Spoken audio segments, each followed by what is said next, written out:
Bonjour Moïse Novillon. Bonjour Carole Olaye, bonjour Hugues Hector Zogo, bonjour aux fidèles téléspectateurs et auditeurs de Diaspora FM. Bonjour Hugues Hector Zogo. Bonjour Carole Olaye, bonjour Moïse Novillon, bonjour également aux téléspectateurs et aux auditeurs. Nous allons aborder l'analyse par des sujets politiques.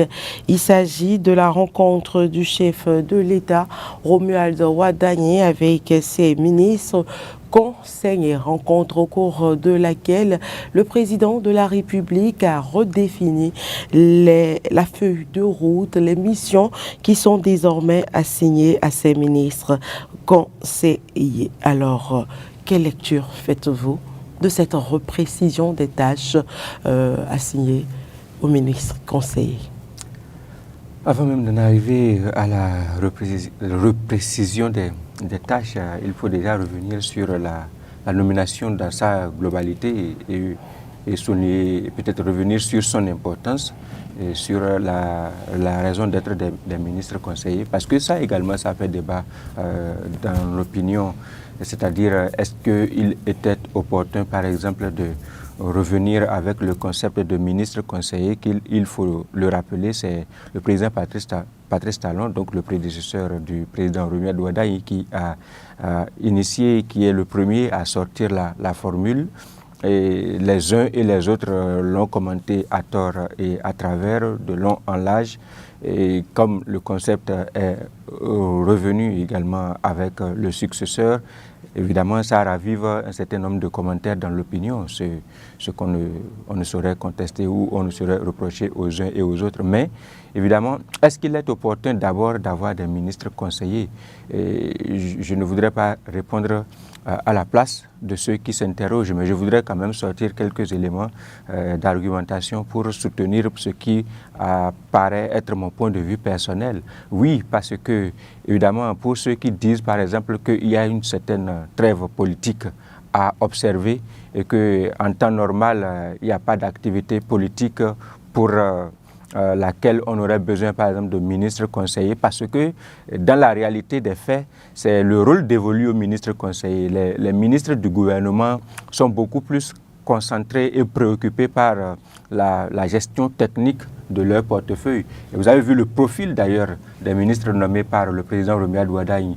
Tout le monde l'a souligné, c'est beaucoup plus une équipe de techniciens, de technocrates qu'une équipe de politique. Et donc, les ministres conseillers viennent suppléer en réalité le gouvernement dans la fonction politique qui est dévolue au gouvernement, parce que qu'on le veuille ou non, que le gouvernement soit constitué de techniciens ou de politiciens ou pas, c'est quand même une fonction politique à plusieurs égards que le gouvernement remplit.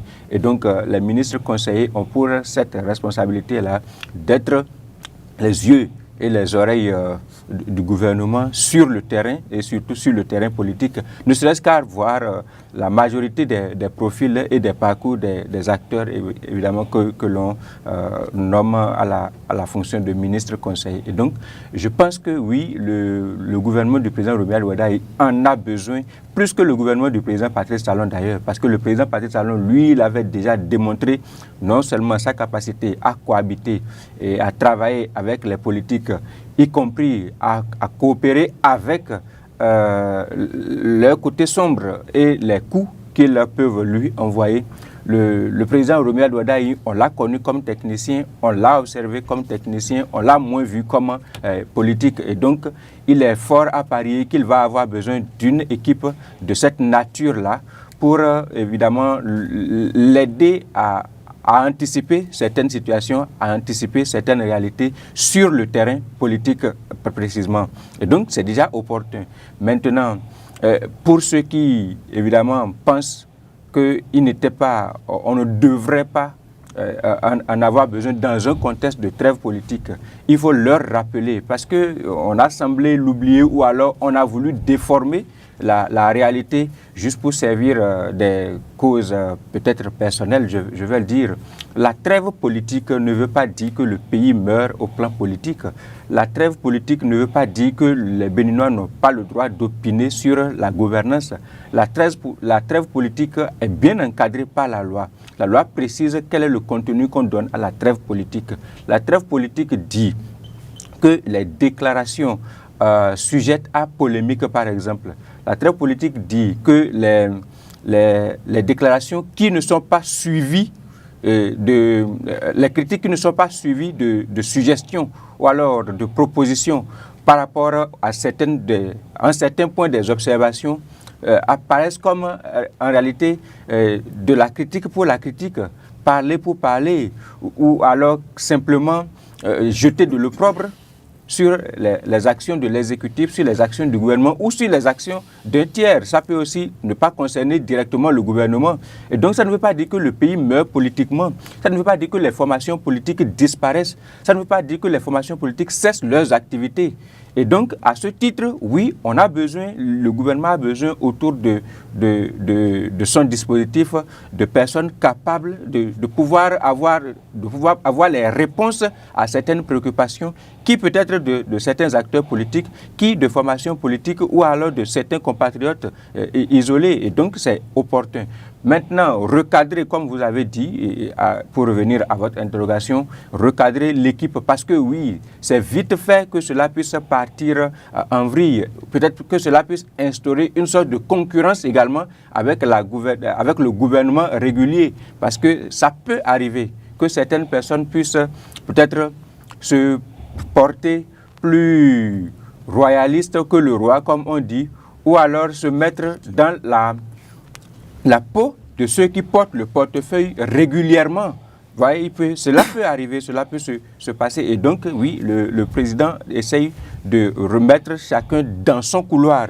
Et il a eu à le faire avec son équipe au sein du gouvernement. Vous vous souvenez, le premier conseil des ministres qu'il a tenu, il a déjà utilisé ces propos-là pour dire « Nous sommes au service du gouvernement, on ne nous a pas élus, le peuple n'a pas voté pour nous, pour que nous puissions venir remplir nos propres ou alors nos desiderata personnels. C'est pour se mettre au service de nos compatriotes, pour se mettre au service de la masse. Donc je pense que c'est dans ce sens également qu'il recadre. Le recadrage dont on est en train de parler ici, ce n'est pas comme s'il a sermonné. Il a juste donné les grandes lignes, les axes et les orientations sur lesquelles il attend ces ministres conseillers-là. Et donc c'est opportun.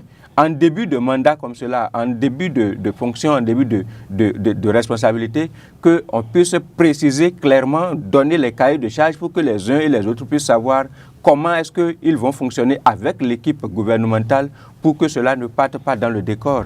Donc, pour moi, oui, il y a lieu de le faire et les termes, les expressions utilisées, le canal d'ailleurs utilisé, le canal officiel, formel, avec les expressions utilisées, me paraissent correctes et je suis en phase avec, à titre personnel. Nous allons revenir sur les expressions utilisées.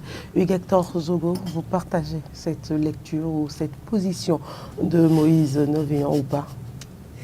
Je suis un peu perturbé par les arguments que j'ai pu entendre sur ce plateau par rapport à cette question de la nomination de nos ministres conseillers auprès du président de la République.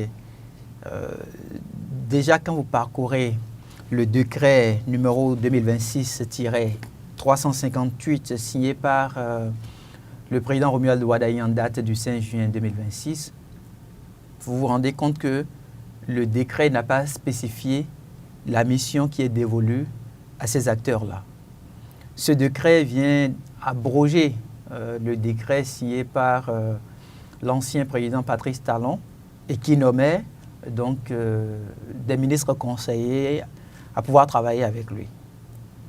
Nous ne sommes pas dans le même contexte. Et le candidat Romuald Wadayi nous a fait comprendre qu'il veut éradiquer l'extrême pauvreté. Ce sont ses mots. Président de la République, en voulant éradiquer l'extrême pauvreté, je pense que la couche vers laquelle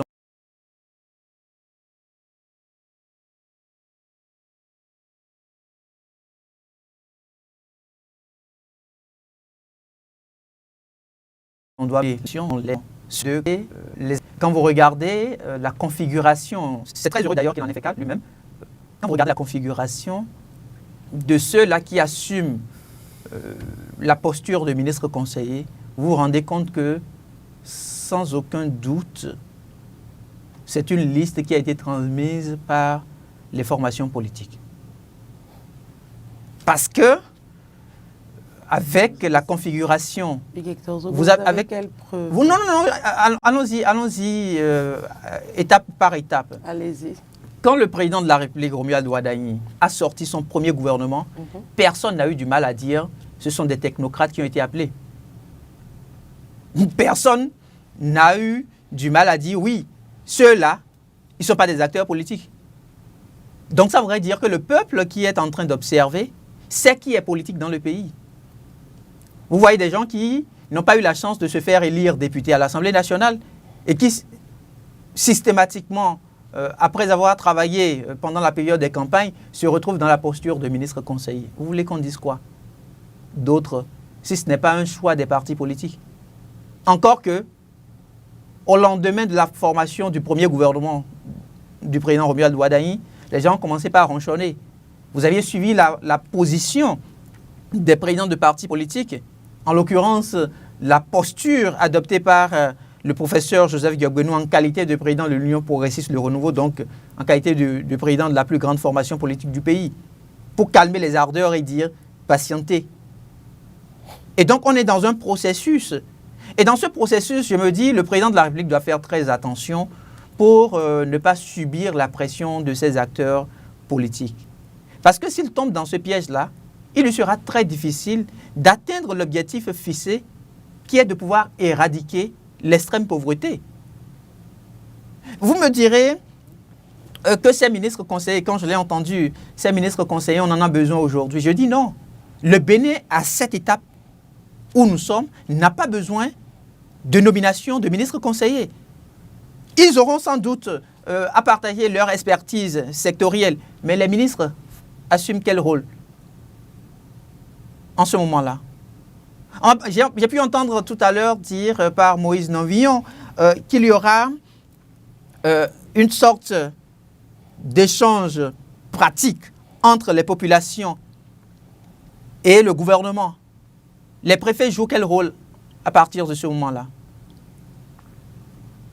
Les préfets qui se retrouvent au niveau de leur département ont pour mission de partager avec le gouvernement parce que chacun, en ce qui le concerne, représente un membre du gouvernement. C'est la mission qui est dévolue au préfet. Mais alors, dites-moi concrètement ce que ces ministres conseillers-là vont pouvoir assumer aujourd'hui comme mission. Ce ne serait juste que du salaire politique. Mais cet argent-là, on peut le prendre pour investir dans la formation des jeunes. On peut le prendre pour investir dans l'auto-entrepreneuriat des jeunes à travers des subventions de l'État. Donc pour moi, la question, elle est assez délicate. C'est vrai que le président de la République va se retrouver entre le fer et l'enclume. Parce que quoi qu'on dise, c'est d'abord les formations politiques qui ont porté sa candidature pour qu'il soit élu président de la République. Qu'on le veuille ou non, il y a cette réalité. Il est confronté à cette réalité-là. Mais au même moment, il y a cette pression-là que nous devons lui mettre pour que les partis politiques lui lâchent prise et lui permettent de travailler dans le pays. Nous avons décidé d'aller plus loin ensemble. Ça voudrait dire que nous voulons regarder dans la même direction. Mais on ne peut pas regarder dans la même direction quand au cœur de la même République, on sent que certains vont se retrouver dans la posture d'élite à qui tout est à la limite permis. Il y a des compatriotes à nous qui ont du mal à retrouver un seul repas par jour, par exemple. Vous le savez, le président de la République le sait. C'est pour ça qu'il a parlé de l'extrême pauvreté. Ça voudrait dire que c'est une réalité dans notre pays. Mais on ne peut pas mener ce combat-là si on continue d'octroyer ces postes politiques-là. Parce que le ministre conseiller, c'est un poste politique. Ce n'est pas technique.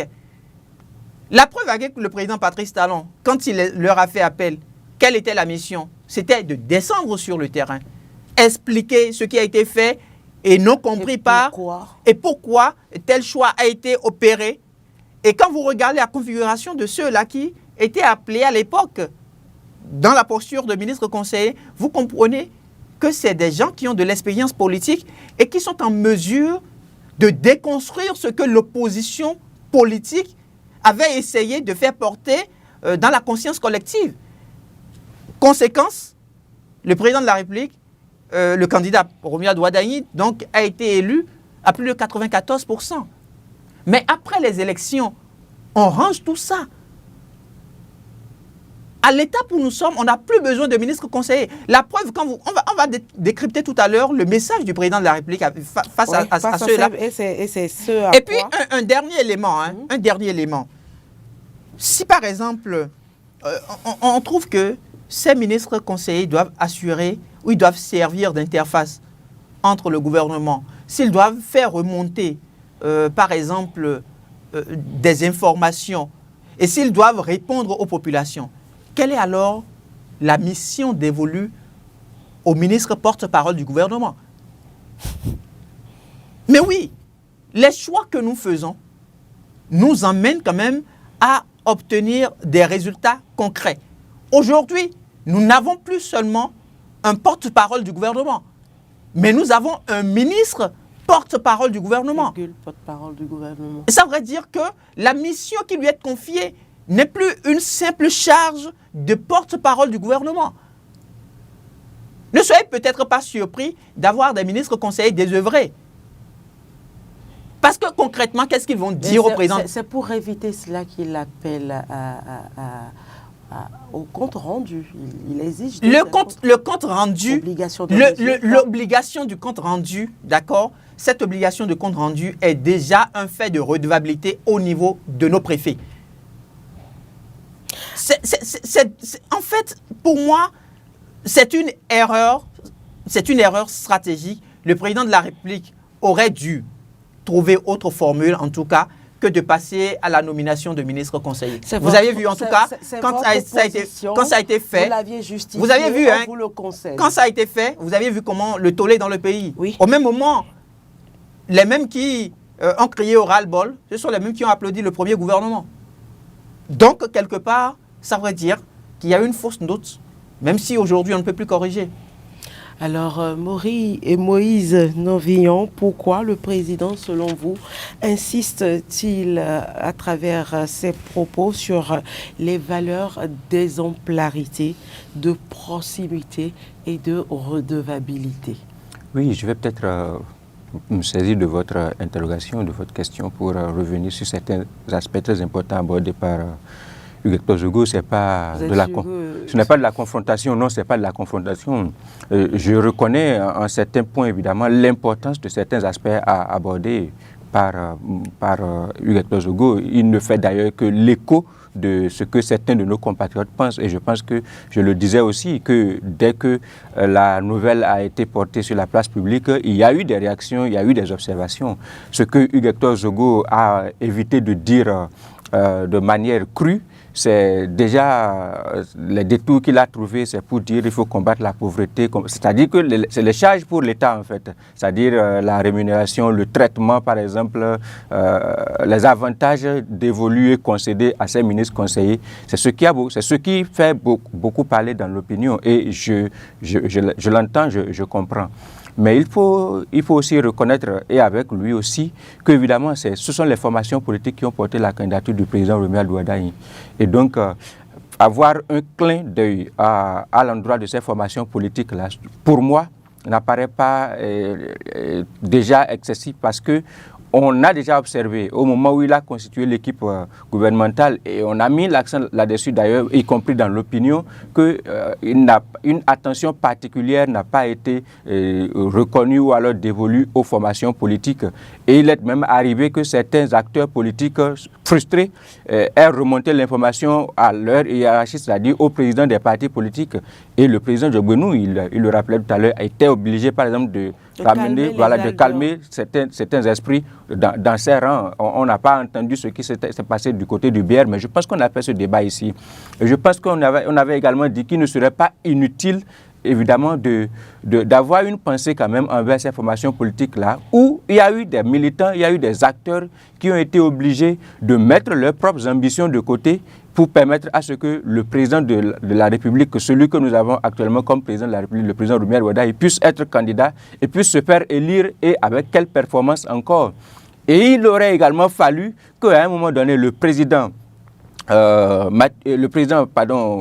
Patrice Talon, voilà, j'y arrive, ait eu le réflexe, enfin, d'avoir des ministres conseillers pour faire le travail de contrepoids sur le terrain politique, malgré la présence des préfets. Il faut le rappeler également, les préfets étaient là, les préfets répondaient du gouvernement, les préfets étaient les représentants du gouvernement dans les 12 départements au moment où le président Patrice Talon sentait le besoin de prendre des acteurs politiques pour aller faire le travail de contrepoids sur le terrain. La seule différence que les préfets ne se retrouvent pas dans une posture politique. Les ministres conseillers se sont retrouvés purement dans une démarche politique. Électorale.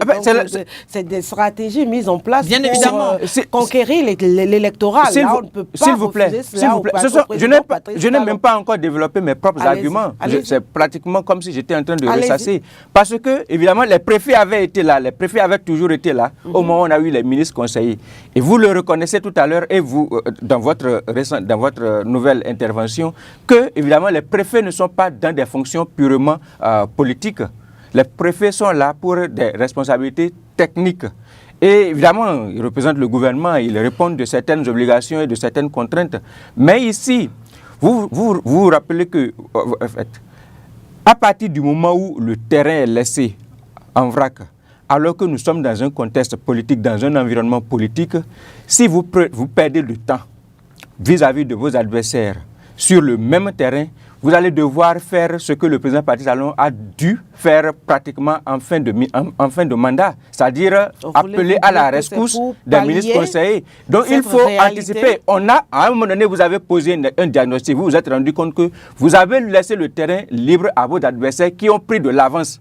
Et il a fallu trouver ce parapluie de ministres conseillers-là pour tenter de recolmater les brèches sur le terrain. À partir du moment où le diagnostic avait été posé à un moment donné, et que les acteurs qui ont posé le diagnostic et qui ont proposé cette réponse à ce moment-là continuent d'être au pouvoir, parce qu'il faut le reconnaître, c'est quand même la même dynamique. On a dit que la dynamique continue, c'est quand même la même dynamique. Donc il ne faut plus laisser à ce que les adversaires prennent de l'avance avant de venir à la rescousse, parce que cela a failli coûter également cher au gouvernement du président Patrice Talon sur les 2 mandats, vous le savez très bien. Le fait de laisser le terrain en vrac comme cela, de permettre à ce que les adversaires soient sur le terrain au quotidien, aient pris de l'avance sur le terrain, sur certains sujets, vous savez que avec certains compatriotes. Vous savez que ce qu'il dit là, c'est assez dangereux. Vous vous êtes rendu compte que cela a pesé dans la politique du président Patrice Talon. Les compatriotes ont mis du temps à lire dans les actes posés par le président Patrice Talon. Il a fallu que les ministres conseillers interviennent, arrivent pour commencer par faire le contrepoids et rétablir la vérité par rapport à certains actes, par rapport à certaines actions du gouvernement. Vous allez vouloir maintenant que sur le mandat de 7 ans, le président Romuald Wadaye attende que ses adversaires s'installent, prennent de l'avance sur le terrain, sur peut-être 3, 4, 5 ans, avant qu'ils ne retrouvent les mêmes instruments. Moi, je pense qu'on a déjà expérimenté la chose une fois. On s'est déjà rendu compte de ce que si on permet à ce que les adversaires... Parce que le terrain politique n'arrête pas d'exister. Moïse, je veux juste vous permettre d'avoir un seul élément. Je vous avais permis de développer... Vous lui permettez? Est-ce que vous lui permettez? D'accord. Ce que vous dites, c'est assez dangereux. En quel point, en quels aspects? C'est assez dangereux parce que ça évoque 2 éléments. Le premier élément, c'est de la tricherie politique. Si vous l'analysez sous cet angle-là, c'est de la tricherie politique. Parce que nous sommes dans un contexte où la loi fondamentale parle de la trêve politique. À partir du moment où on parle de la trêve politique, l'opposition n'a pas le droit de mener un certain nombre d'actions sur le terrain. Nous en sommes tous conscients. Quelles sont ces actions, par exemple? Un exemple, attendez, si au même moment où l'opposition n'a pas la possibilité de mener certaines actions, vous, à travers le développement que vous faites, vous trouvez que le président de la République, pour ne pas se faire rattraper par ce que l'ancien président Patrice Talon a vécu, a donc, je vais dire, le droit de nommer des ministres, d'anticiper, de nommer des ministres conseillers, ça veut dire qu'il y a un déséquilibre. Et nous sommes dans un état de droit où les premières valeurs qui sont inscrites au fronton de la République, c'est bien sûr la fraternité, la justice et le travail. La justice est inscrite au milieu. Ça voudrait dire que le président de la République, d'une manière ou d'une autre aussi, doit pouvoir respecter la loi fondamentale de notre pays. Quelles sont les actions, par exemple, que la loi interdit aux partis politiques de l'opposition de mener en contexte de trêve politique? Je ne voudrais pas. Écoutez, la loi n'a jamais refusé. Vous m'aviez posé une question. Je vais vous répondre. Je ne voudrais pas anticiper. J'attends l'installation du Sénat. D'accord? J'attends l'installation du Sénat parce qu'au Bénin, ça veut dire que vous êtes en train de faire un procès en sorcellerie en réalité. Mais qu'il y ait procès ou non, nous avons le droit de faire du procès. Parce qu'on a vu comment nos acteurs se sont comportés. Et ce que je suis en train de faire, ce n'est pas un procès en sorcellerie, moi. Je suis d'accord à faire le procès. Ça ne me dérange pas de faire le procès. Puisque nous connaissons les acteurs que nous avions. En face de nous, on a eu le président Patrice Talon qui nous a demandé de serrer la ceinture dans ce pays. Il a demandé à tous les Béninois de serrer la ceinture. On s'est posé la question de savoir à quel moment on va desserrer la ceinture. On n'en a pas eu droit pendant 10 ans, sous sa gouvernance.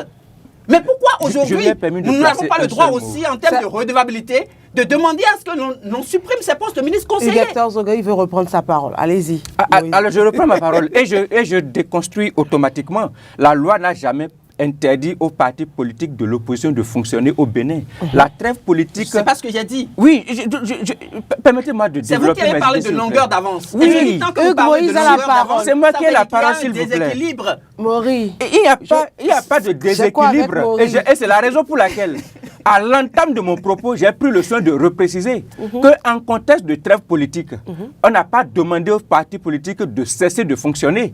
On n'a pas demandé aux acteurs politiques de ne pas opiner. La loi dit clairement qu'est-ce qu'il faut faire en contexte de trêve politique. Et c'est-à-dire quoi? Il ne faut pas jeter la confusion dans l'esprit de nos compatriotes, de ceux qui nous suivent. Et également, parce qu'on n'est pas seulement suivi au Bénin, on est suivi au-delà du Bénin. Il ne faut pas donner l'impression... J'ai reçu... S'il vous plaît, il ne faut pas donner l'impression qu'en République du Bénin, les partis politiques, c'est-à-dire reçoivent, surtout les partis politiques de l'opposition, ont reçu des consignes pour ne pas fonctionner suivant certaines façons de faire. Non, les partis politiques existent et ont l'obligation de fonctionner. Mais on dit les partis politiques, ou alors les acteurs, c'est ça qu'il faut peut-être insister, c'est sur ça qu'il faut peut-être insister, les acteurs politiques ont l'habitude, ont l'obligation, de respecter certains codes de l'éthique dans la prise de position et dans l'intervention sur la place publique.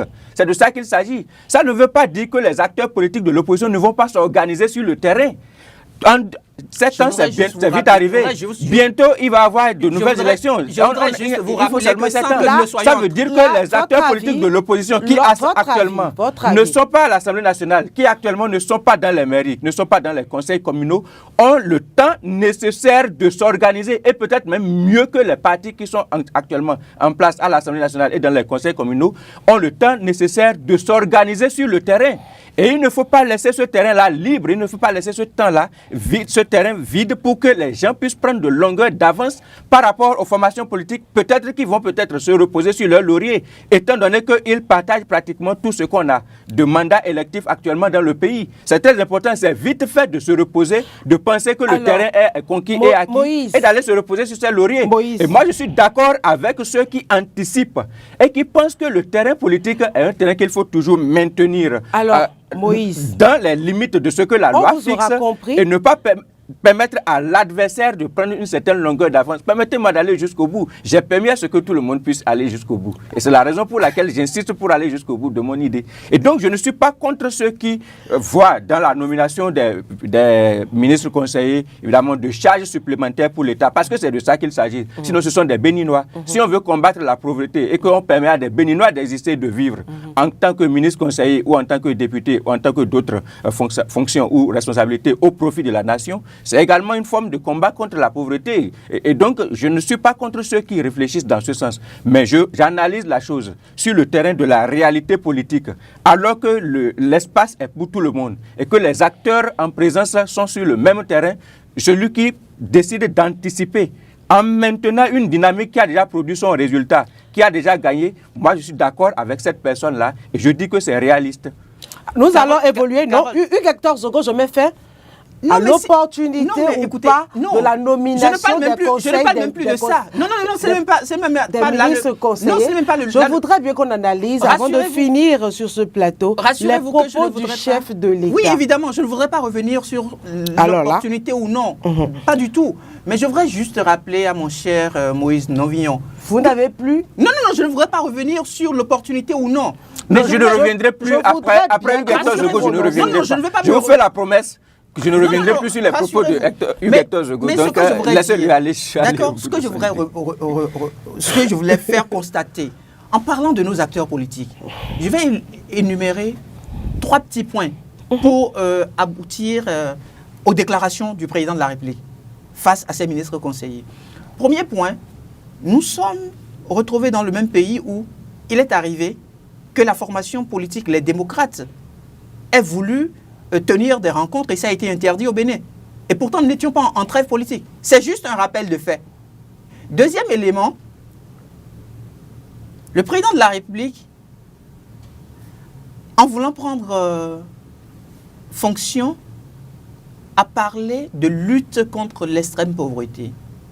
Et quand vous le suivez dans son programme de société, il a parlé de 6 pôles de développement. D'accord? Donc bientôt, nous aurons, je ne sais pas le nom qui sera dévolu à ces acteurs-là. Est-ce que c'est des gouverneurs? On en a parlé déjà. Mais est-ce que c'est d'autres titres? De toutes les façons, nous aurons 6 compatriotes à nous qui vont se retrouver à la tête de ces pôles de développement-là. Et quand vous prenez chaque pôle de développement, c'est 4 composantes. Je ne vais pas revenir dessus parce qu'on en a parlé déjà de long en large. Mais quand vous êtes au cœur d'un mécanisme du genre et vous voulez lutter contre l'extrême pauvreté, est-ce que vous pensez effectivement que la démarche normale, c'est d'avoir des ministres conseillers? C'est juste une question que j'évoque. Maintenant, le 3e élément sur lequel je vais revenir et qui doit quand même nous interpeller tous. Je disais tout à l'heure que le président Patrice Talon, ancien président de la République du Bénin, avait demandé à ses compatriotes que nous sommes de serrer la ceinture.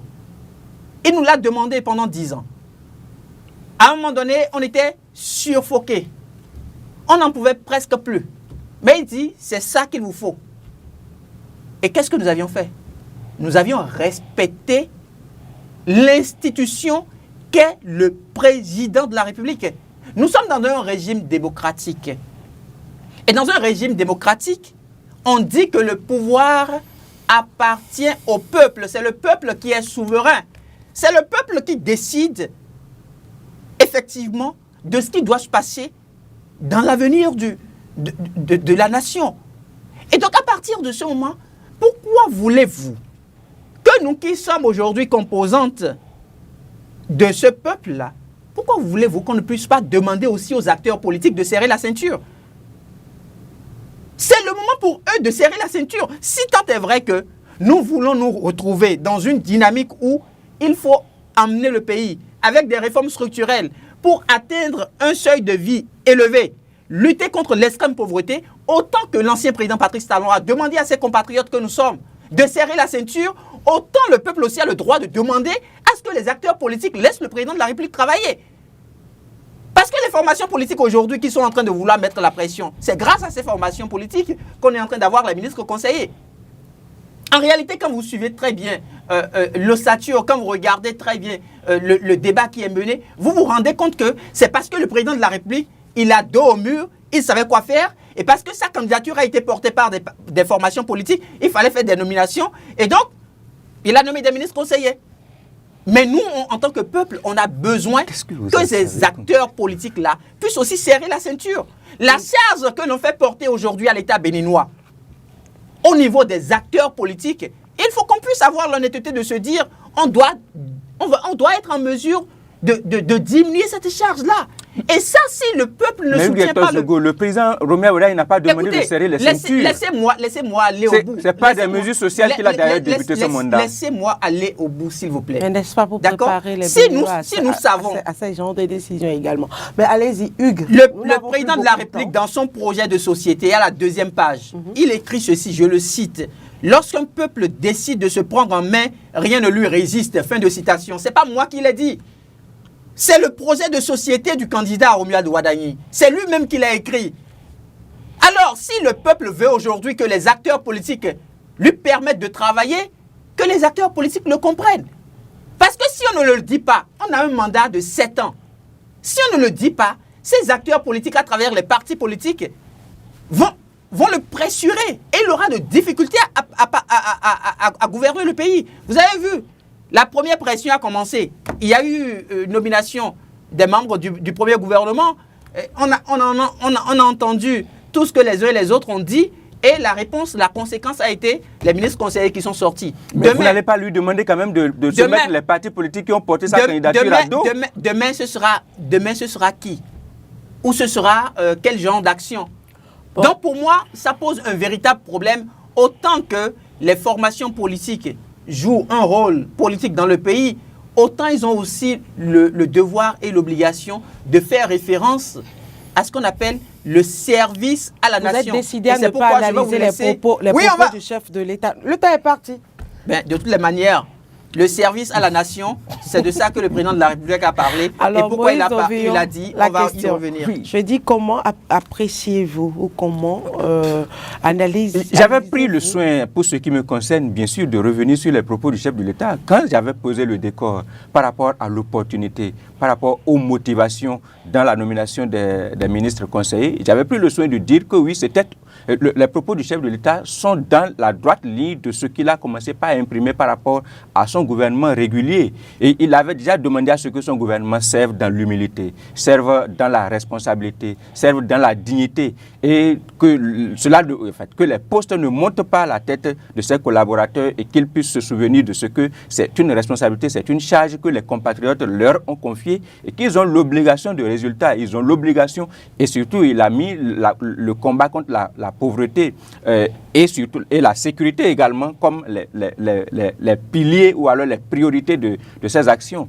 Et donc je pense qu'il continue dans ce sens-là en demandant aux ministres conseillers évidemment d'être dans l'humilité, bien sûr, d'être au service de l'ensemble de nos compatriotes et non de certaines régions, que ce soit, vous voyez, la responsabilité dévolue aux ministres conseillers ici, dont on est en train de parler ici, dépasse même le cadre des régions, alors que les préfets, par exemple, sont à la charge des régions. Le décret en aurait parlé. Pourquoi le décret est resté mieux là-dessus? Le chef de l'État demande à ce que les ministres conseillers puissent aller au-delà. Je ne sais pas si Hugues Zogo va me permettre, une fois sur ce plateau ce matin, d'aller jusqu'au bout sans m'interrompre. Donc le chef de l'État demande à ce que les ministres conseillers puissent aller au-delà des régions, être à l'écoute de nos compatriotes, être au service de nos compatriotes et surtout dans l'humilité. Et moi, je vois en réalité un coup politique extraordinaire que le président Romuald Wadaye est en train de vouloir porter à travers, bien sûr, ces ministres conseillers-là. Il veut dépasser le simple cadre par le passé. L'usage que le concepteur même des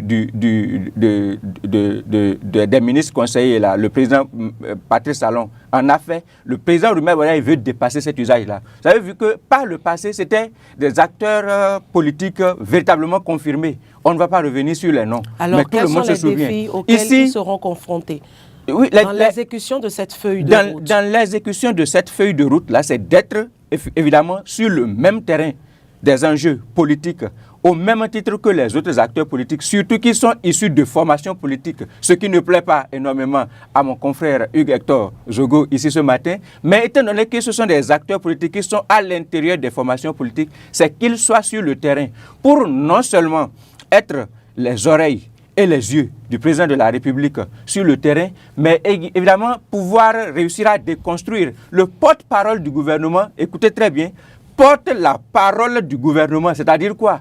Que le gouvernement finit de s'exprimer avant que lui ne vienne s'exprimer.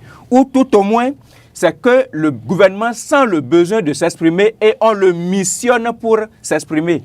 Les ministres conseillers ont beaucoup plus les mains déliées. Ils ont la possibilité d'avoir des réponses politiques à certaines situations politiques à partir du terrain.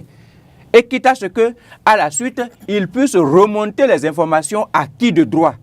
C'est très important d'avoir les petites nuances qu'il y a entre les responsabilités que l'on est en train de distribuer aux uns et aux autres. Donc les vrais défis, c'est de ne pas laisser le terrain politique pourrir, complètement pourrir, avant qu'on ne soit obligé de revenir colmater les brèches. Par le passé, cela a joué contre les gouvernements, notamment les deux gouvernements, les deux mandats du président Patrice Talon. Cette fois-ci, on a la possibilité d'anticiper sur cette situation-là, d'avoir des acteurs politiques sur le terrain et d'être en train de faire le travail de déconstruction, s'il y avait lieu de déconstruire des contre-vérités en certains points, en certains endroits du territoire, avant que le pire ne puisse s'installer. Hugues Hector Zogo, les défis selon vous? Les défis, c'est que les journalistes puissent... Oui, les défis, c'est que les journalistes puissent jouer convenablement leur mission. Parce vous n'êtes pas réalité... Non, je suis sincère. Et vous n'êtes pas satisfait de quel... Je suis sincère. Quel journaliste, par exemple? Non, je suis vraiment sincère quand je le dis de cette manière-là. Parce qu'en réalité... Non, je suis sincère. Je parle des ministres conseillers, ma question. Mais écoutez, je vais vous faire la lecture... La corrélation entre ce que vous dites. Oui, puisqu'il est revenu tout à l'heure sur la mission dévolue au porte-parole du gouvernement. D'accord? Le porte-parole du gouvernement, quand il rencontre les journalistes, a priori, il reçoit leurs revendications. Il reçoit les différents messages qu'il porte. Ces messages-là viennent d'où? Si ce n'est pas de la base. Le quatrième pouvoir. Si nous refusons d'assumer la mission qui est la nôtre, nous allons nous faire chosifier. Et vous avez vu comment ça s'est passé depuis plusieurs années, jusqu'à hier. Et je tiens à vous féliciter pour le combat que vous avez mené, pour qu'aujourd'hui nous puissions avoir le ministère de la Communication et des Médias. Il y a quelques semaines, ce n'était pas possible, vous le savez. Le projet de société est là. Rien n'a été prévu. Mais il aura fallu qu'on mène un combat, que ça paye et qu'on ait la conséquence. Donc pour moi, vous avez posé la question et vous avez vu qu'il n'y a pas eu de réponse. Quels sont les défis? Ces ministres conseillers là, quels sont les défis?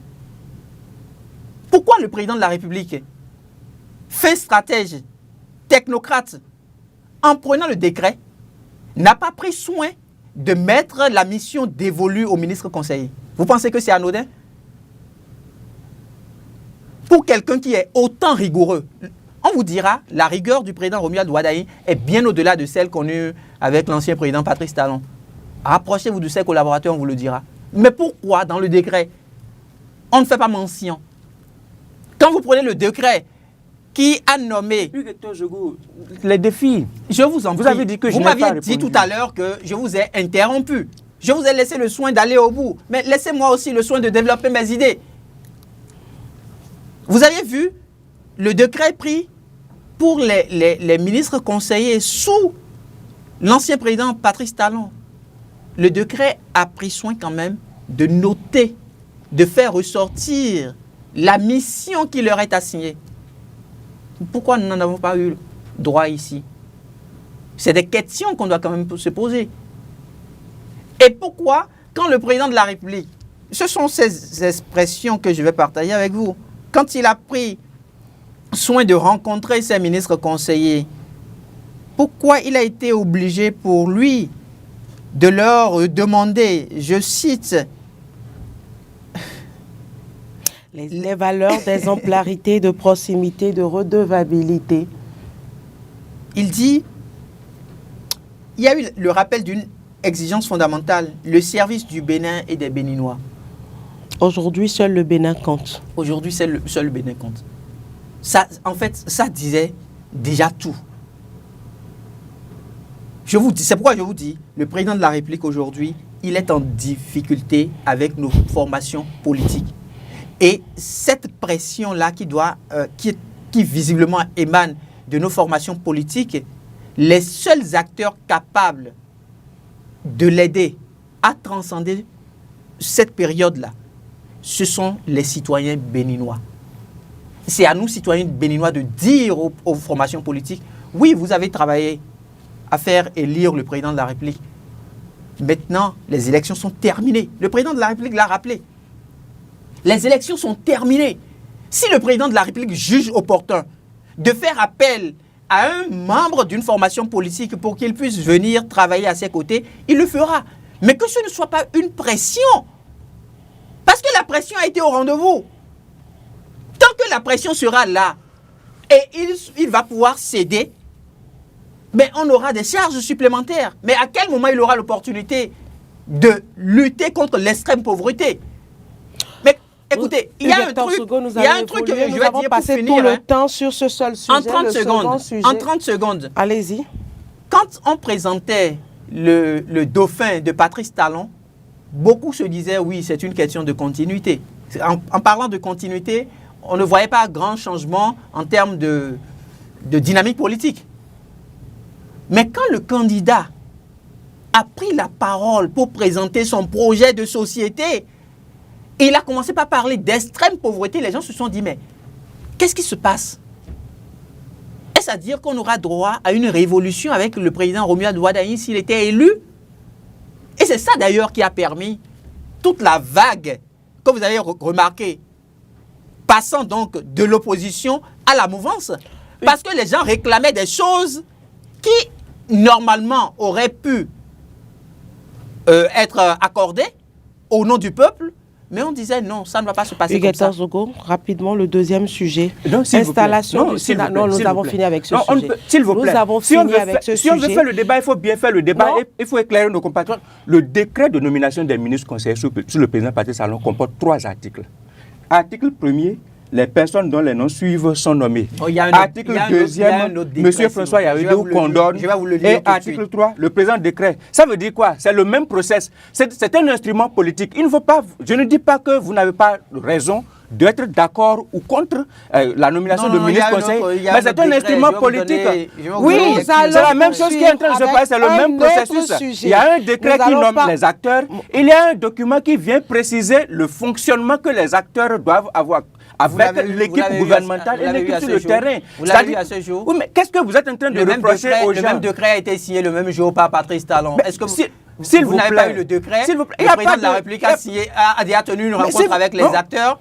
Finalement, vous avez gardé la parole. Vous n'êtes plus revenu sur le défi. Vous n'avez pas eu de défi à présenter. Parce que je n'en ai pas. Vous avez dit qu'on n'avait pas donné de défi et que vous étiez en train d'arriver au défi. Mais vous n'avez pas donné de défi. Je vous ai dit clairement. Pourtant, j'ai précisé que le défi, c'est d'être sur le terrain politique. Moi, je le précisais encore. Moi, je vous ai dit clairement que je ne vois pas de défi. C'est pourquoi je dis... Le défi, c'est d'être sur le terrain politique avec les acteurs politiques et de faire le travail de contrepoids sur le terrain politique. C'est très important pour l'équipe gouvernementale. Qu'ils aient raison de le faire ou pas. Si on veut justifier, si on veut mener le débat, il faut aller voir quelles peuvent être les raisons pour lesquelles les gens ont eu besoin de ministres conseillers. Que l'on soit d'accord ou pas d'abord. Il faut quand même savoir à quoi est-ce que les ministres conseillers ont servi par le passé. Finalement, ils ont servi à faire le contrepoids sur le terrain politique. Et je ne m'attends pas à ce que les ministres conseillers actuels puissent faire autre chose que d'être le contrepoids sur le terrain politique. Surtout d'anticiper sur là où, à un moment donné, on a laissé le terrain aux adversaires pour être obligé de revenir plus tard, colmater les brèches qu'on aurait pu éviter de laisser transparaître à un moment donné. C'est très important. C'est moi qui demande souvent la contradiction sur le plateau. Mais vous en avez eu droit. Oui, mais il faut qu'on aille au bout des débats, au bout des discussions. Mais sincèrement, vous m'empêchez d'aborder le deuxième sujet retenu. Il s'agit de l'installation du Sénat au Bénin. Au-delà des polémiques, le processus désormais enclenché, c'était le deuxième sujet à aborder. Mais vous avez pris tout le temps mais le Sénat sera installé sur ce plateau. Par rapport à ces ministres conseillers qui sont nommés et qui ont déjà pris fonction. J'espère que vos avis... Et qui vont servir la nation. J'espère que vos avis, vos opinions, vos différentes lectures édifieront les uns et les autres. Mais pour finir très rapidement avec la deuxième rubrique de cette émission, je pense que vous deviez dire un mot par rapport aux frais désormais alloué à l'installation de la Sénat. Avant qu'on ne boucle, du Sénat plutôt, oui. Pardon, c'est pas la Sénat, si. L'institution qui se charge des élections, mais plutôt du Sénat, et c'est avec S. Allez-y. Si vous revenez vers moi, vous allez entendre la même chose. Je suis satisfait que l'on veuille installer le Sénat. Vous savez, dès les premières heures, dès qu'il a été annoncé qu'on va réviser la Constitution pour créer une institution qu'on a appelée le Sénat, j'ai commencé par dire je suis d'accord. Je suis d'accord par rapport à la composition, c'est-à-dire à la Constitution, et surtout aux missions dévolues à une telle institution. Et j'ai justifié plusieurs fois et dans plusieurs interventions, au-delà même de notre plateau ici, qu'il était opportun pour le Bénin de disposer d'une institution de cette nature pour remplir les fonctions annoncées par rapport à leur fonctionnement. Et donc, je suis satisfait que l'on puisse être en train de faire le pas vers l'installation du Sénat en ce moment. Je sais que c'est des budgets supplémentaires, je sais que c'est des charges supplémentaires, mais je pense que si en même temps qu'on est en train de dire qu'il faut aller vers le développement, qu'il faut combattre la pauvreté, il ne faut pas oublier d'installer les instruments qui vont permettre que l'on puisse réguler, contrôler et mesurer les impacts, que ce soit dans le sens de la positivité ou dans le sens de la négativité, dans le sens des limites des actes que l'on pose pour éradiquer la pauvreté, pour combattre ou alors pour aller vers le développement. Parce qu'une chose est de mettre les investissements et les infrastructures en place, l'autre chose est de pouvoir les sauver, les protéger pour que les compatriotes, évidemment, on ne puisse pas mettre à la disposition des compatriotes des instruments ou alors des moyens qui vont se retourner encore contre ces mêmes compatriotes-là. On a besoin d'aller vers la consolidation des institutions, la consolidation, en fait, des acquis de la démocratie, du développement du pays. Et ces institutions-là, évidemment, l'installation de ces institutions, pour moi, vont permettre d'aller vers ce qu'on est en train de dire là. Le plus important, c'est de permettre à ce que le pays puisse continuer à se développer comme cela s'observe jusqu'à présent. Le plus important, c'est de permettre à ce qu'on se développe, mais dans la paix, dans la cohésion et dans la solidité que l'on attend des institutions, que les institutions puissent reprendre beaucoup plus de poids pour évidemment être au-dessus des compatriotes, au-dessus des concitoyens. Et c'est peut-être en ce point que je vais rejoindre un tout petit peu Hugues Hector Zogo ce matin. C'est-à-dire que les institutions doivent se mettre au-dessus des acteurs politiques, au-dessus des citoyens. Et tout ce qu'on met en place dans ce sens, personnellement, me réjouit et me satisfait. Hugues Hector Zogo, très rapidement. Vous avez 1 minute. En 1 minute, j'aurais dit l'essentiel. Je suis très heureux aujourd'hui que le processus soit enclenché. Je le dis ainsi parce que déjà la Constitution l'a consacré, donc il n'y a plus de problème. C'est vrai qu'à un moment donné, on était un peu dans le doute, quand est-ce que le Sénat sera installé, ainsi de suite. Maintenant, on sait qu'il y aura un financement mis à disposition pour l'installation. Je suis très heureux parce que, vous savez, le Sénat, au-delà de tout, va pouvoir jouer un rôle politique. Un rôle politique et on l'attend. On attend le Sénat sur une mission fondamentale. J'ai eu la chance de recevoir le docteur Gilles Badé sur l'émission Le Bon Citoyen et on a parlé de long en large de la mission qui est confiée donc à cette institution. Et je lui ai posé la question de savoir si, avec le fonctionnement du Sénat, on pourrait s'attendre demain à la libération de Réki Amadougou et du professeur Joël Aïvo. Et il m'a dit clairement qu'en réalité, ce n'est pas le rôle du Sénat, mais qu'au regard de la composition, donc des personnalités qui y figurent, et au regard des objectifs attendus, en l'occurrence la préservation de l'unité nationale et la consolidation de la paix dans notre pays, que le Sénat, à travers donc sa composante, pourrait être emmené à faire cette proposition-là au président de la République. Vous savez que c'est le président de la République qui gracie. La loi fondamentale lui donne cette chance-là. Et quand j'ai eu cette réponse, j'ai eu un ouf de soulagement. Pourquoi? Parce que le projet de société du candidat Romuald Wadayi s'intitule en 3 mots. Plus loin, ensemble. On a besoin de Ricky Amadougou. On a besoin du professeur Joël Aïvo pour aller plus loin ensemble. Donc pour moi, je dis c'est une joie inestimable que le Sénat soit dans le processus pour être installé. Et quand ils seront installés, je crois que la première mission que nous, en tant que citoyens, on doit pouvoir leur confier, c'est de nous régler ce problème qui, à la limite, a pris une tournure politique. Parce que quoi qu'on dise, c'est vrai, ils ont affaire à la justice de notre pays, mais visiblement, c'est un dossier politique. Et quand on connaît l'ouverture d'esprit du président Romuald Wadayi, à quel point il tient à l'unité nationale, à quel point il tient à ce que notre pays continue de vivre dans un état de paix, je crois que la solution viendrait. Quand vous regardez les personnalités qui doivent quand même siéger au niveau du Sénat, ancien président de la République, ancien président de Cour constitutionnelle, de hautes personnalités quand même qui ont assumé de hautes fonctions d'État dans notre pays, vous vous dites, ces personnalités-là n'ont pas autre choix que de travailler davantage à l'unité nationale, que de travailler à la paix. Et quand vous prenez la vision 2060, dans la vision 2060 qui a été portée par l'Assemblée nationale, donc pour tracer l'avenir du Bénin sur les 35 prochaines années à venir, il y a la priorité, préserver la paix. Donc ça voudrait dire que nous sommes sur une très bonne piste, nous sommes sur une très bonne voie. Merci, on va porter le vœu que désormais, quand on ait le financement en ce qui concerne l'installation de cette institution-là, que l'on puisse poursuivre les choses. Il n'y aura jamais de voix qui puisse dire tel montant alloué pour l'installation d'une institution qui doit travailler à la paix, à l'unité nationale, que ce montant-là dépasse la nation. La paix est au-dessus de tout.